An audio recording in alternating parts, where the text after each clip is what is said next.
My name's Travis, I'm 29, and I'm the guy my family always figured would crash and burn.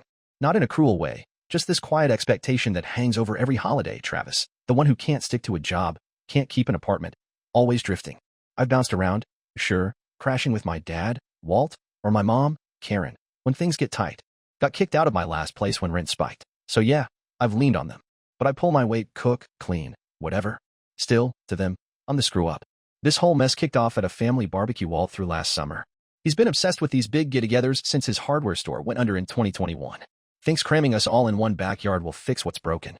He rented this rundown pavilion at a local park, peeling green paint, wobbly picnic tables, a grill that looked like it hadn't been cleaned since the 90s.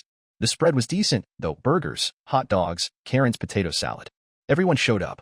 My aunts, uncles, cousins, even my cousin Leah, who usually bails unless there's booze. I got there late because my buddy's truck broke down on the way, and I wasn't about to tell anyone I hitchhiked the last mile. I'm in jeans and a faded tee. Nothing special, but I'm not a slob. Walt's already working the crowd, handing out beers, his laugh too loud, like he's trying to prove he's still got it together. I notice my cousins, Leah and Nate, whispering and glancing my way before burying their faces in their phones. I shrug it off, grab a plate, and park myself near the edge of the pavilion. Karen tries to chat, but she's got that nervous look, like she wants to say something heavy but can't find the words. About an hour in, Walt bangs his beer bottle with a spoon, like he's about to give a speech. My gut twists. I know that grin of his. He stands on a bench, wobbling a bit, and says, "Let's raise a beer to my boy, Travis. The guy who can't keep a job, camps out on my recliner, and only shows up for free grub." The whole place erupts in laughter, like it's the funniest thing they've ever heard. My Uncle Carl hollers, maybe next year he'll bring a W too. Karen stares at her plate, lips tight, not saying a word. Leah leans over to Nate, muttering, but he's out of his next gig by Christmas.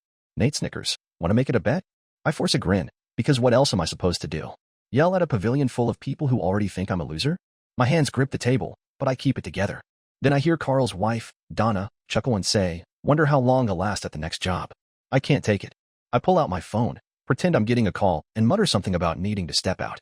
Nobody stops me as I head for the parking lot. In the distance, I hear Leah and Nate by the coolers, not even trying to keep their voices down. Leah says she heard I blew an interview by showing up late. Total lie.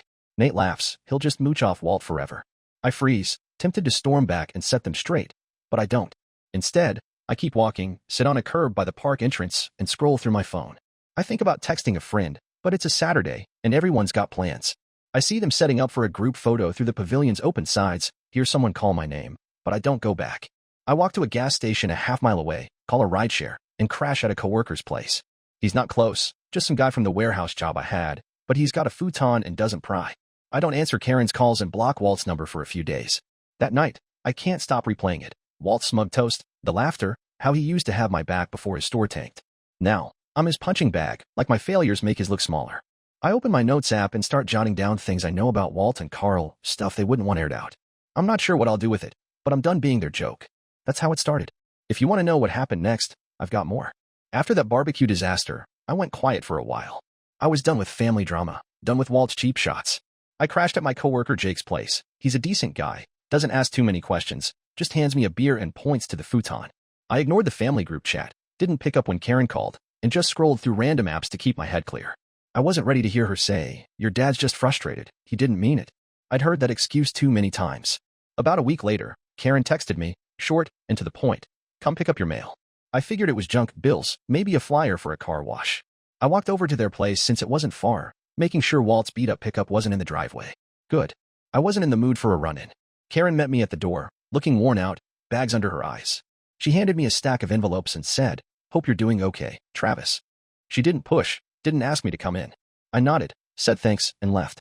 Back at Jake's, I sorted through the mail, mostly junk, like I thought. But one envelope caught my eye. It wasn't a bill, wasn't some ad. It was from a law firm, fancy letterhead and all.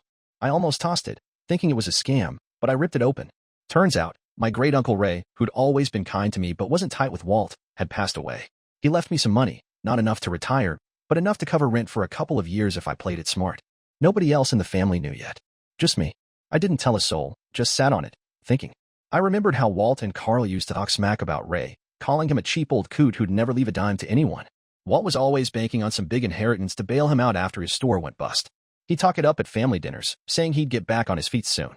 It was always about money with him, especially since he lost everything. He'd rag on me, like my dead-end jobs were why he couldn't get ahead.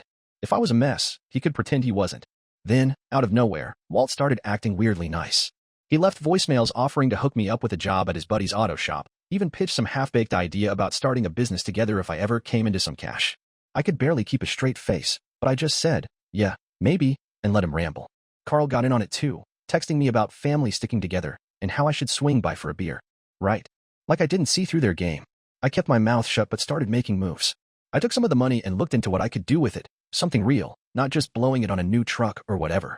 A guy at Jake's gym mentioned the park pavilion where Walt threw the barbecue was run by a local rec council. They were always short on cash, and if you donated enough, you could get a seat on their board, help decide who books the place, set rules, that kind of thing. I went to a meeting, just to check it out.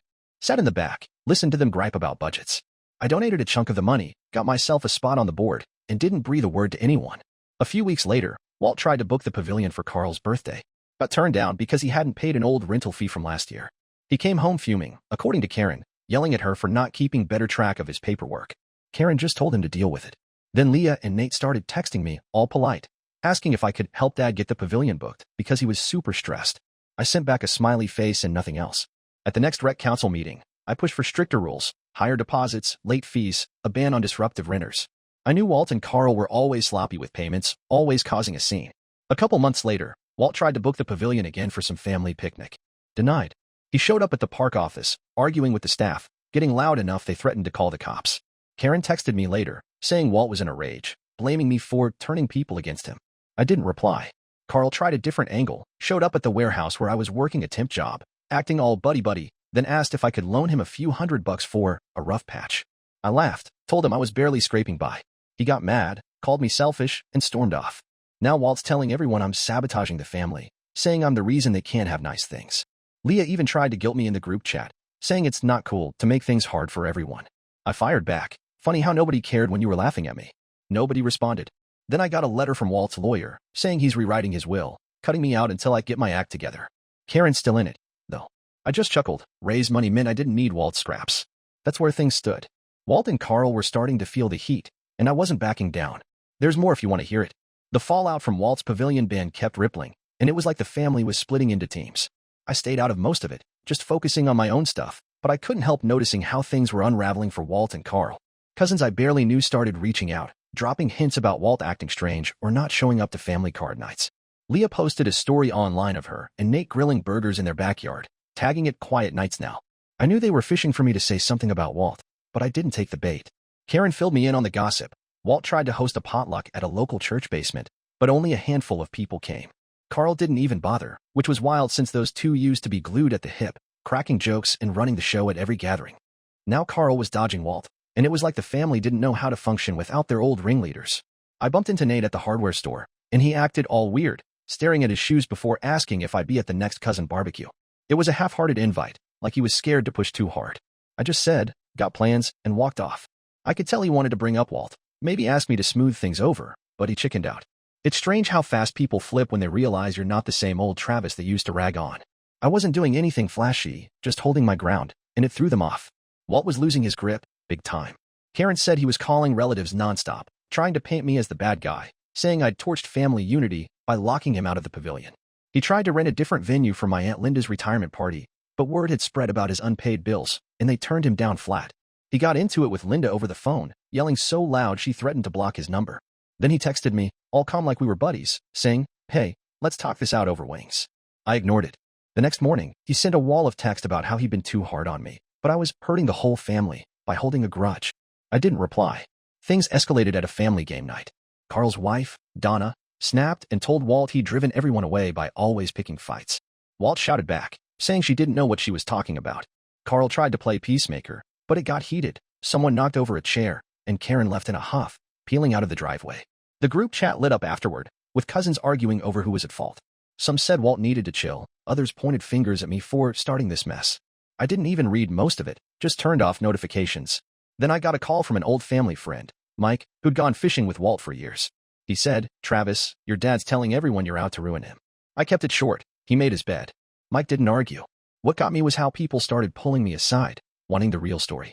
Not in a nosy way, just like they were piecing it together. I'd tell them, you were at that barbecue. You saw how Walt treated me. I'm not playing the game anymore. Most just listened, some looked guilty, but nobody pushed back. They'd all laughed along at the time, but now they were rethinking it. Walt kept trying to get my attention, leaving voicemails that went from angry to desperate. One was him yelling about how I owed him for raising me. Another was quieter, saying, "You're my son, Travis. This ain't right." I trashed them without a second thought. Carl tried reaching out too, sending a text about clearing the air, but I wasn't having it after he tried to get tough at the warehouse. Blocked. Leah and Nate stayed on the sidelines, leaving vague comments on my post like, "Hope you're good, man." I knew they were just sniffing for gossip. Karen was the only one I still talked to. She'd invite me over for meatloaf or whatever, never bringing up Walt. I went one night, and she said Walt was a ghost at home, just sitting in his recliner, staring at old westerns on TV.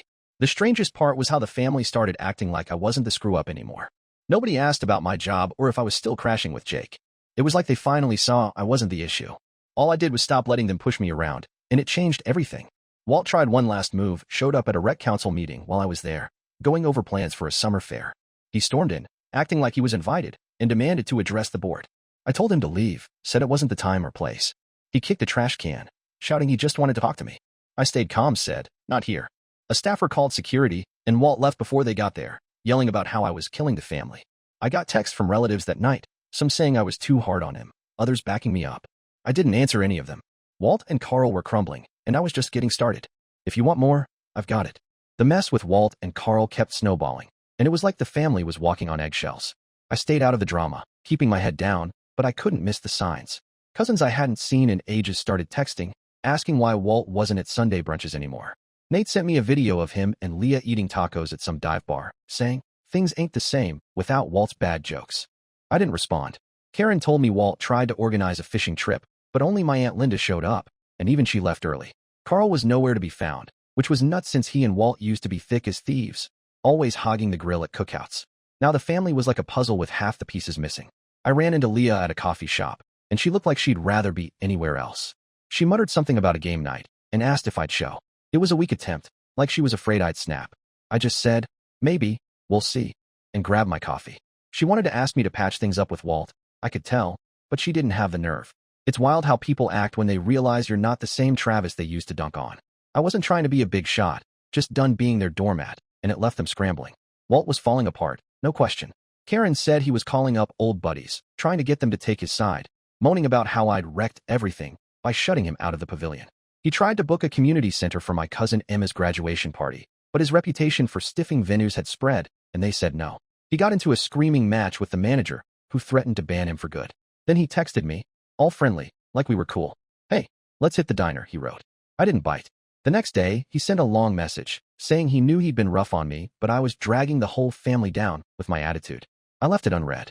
Things got messy at a family potluck. Donna, Carl's wife, laid into Walt, saying his constant need to tear people down was why nobody showed up anymore. Walt fired back, calling her ungrateful. Carl tried to break it up, but it turned into a shouting match, with plates getting knocked off the table.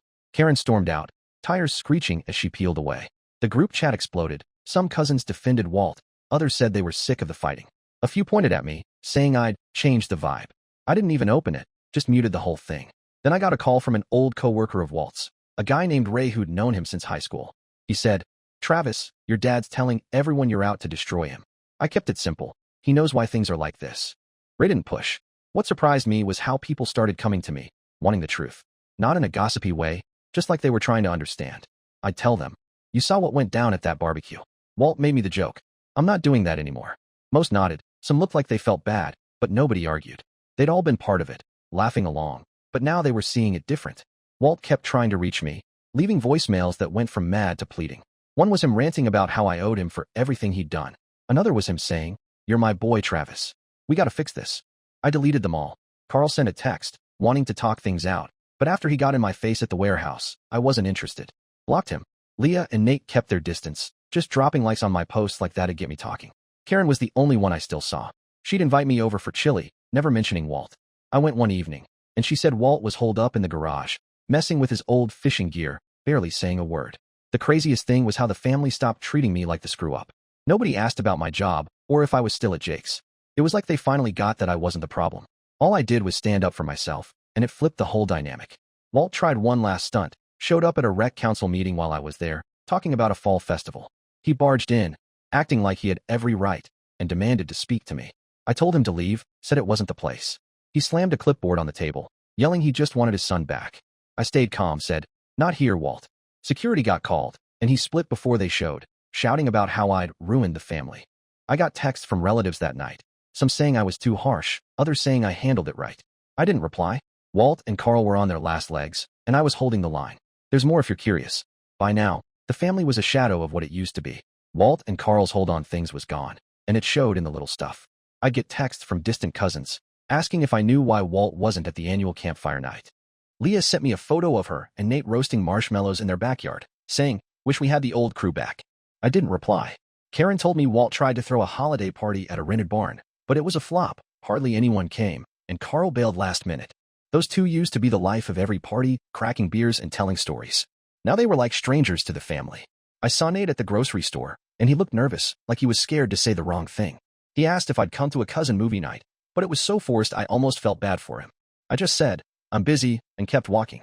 He wanted to bring up Walt, I could tell, but he didn't dare. It's weird how people shift when they realize you're not the Travis they used to mock.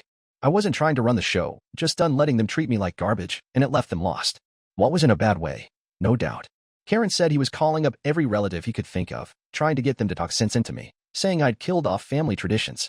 He tried to book a park for my Uncle Ray's anniversary, but his track record with unpaid fees shut him down. He got into it with the park manager, yelling until they threatened to call the cops.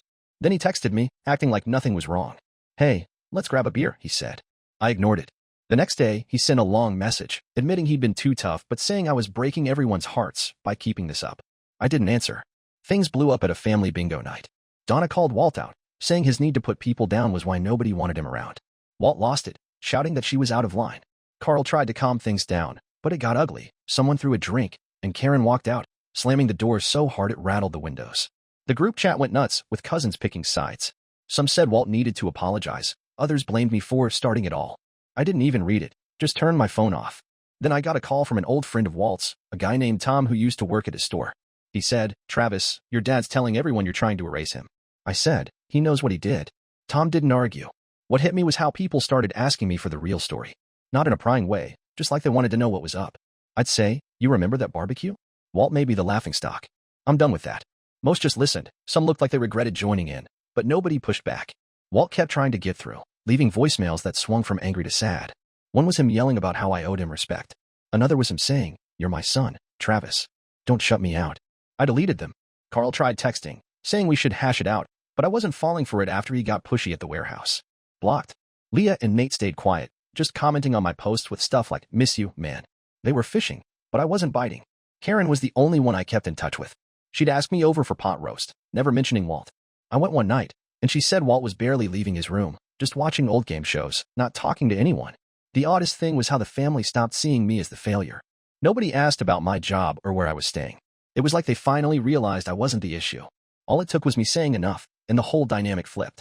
Walt tried one last move, showed up at a rec council meeting while I was there, talking about a holiday market. He walked in, acting like he owned the place, and demanded to talk to me. I told him to leave, said it wasn't the time.